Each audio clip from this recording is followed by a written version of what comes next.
gas measurements tell us about the oxygen concentration in the plasma, but it's also very beneficial to know about the oxygen concentration or the oxygen amount bound to the hemoglobin that we have in circulation. We refer to measurements of essentially oxygen bound to hemoglobin as percent oxyhemoglobin saturation. Recall that hemoglobin has 4 binding sites, so each molecule, a single molecule of hemoglobin has 4 binding sites. If all 4 of those binding sites are occupied, then that one molecule would be 100% saturated.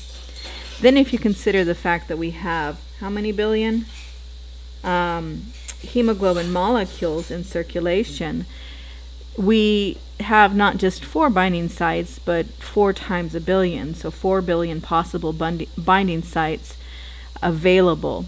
And when our blood is at 100, when our blood oxygen partial pressure is at 100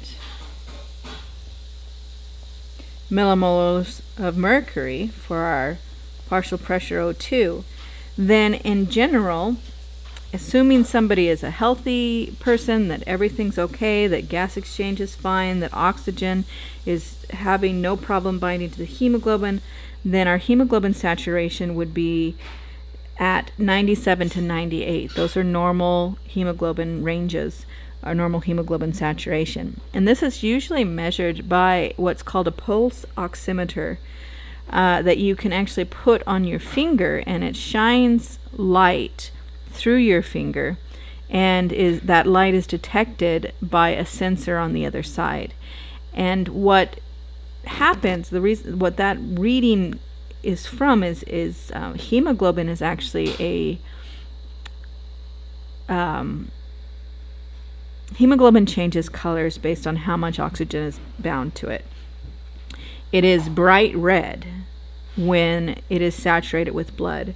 It is a deeper red when not saturated. And so that color change can actually tell us how saturated our blood is based on the redness essentially of the light that shines through our fingers.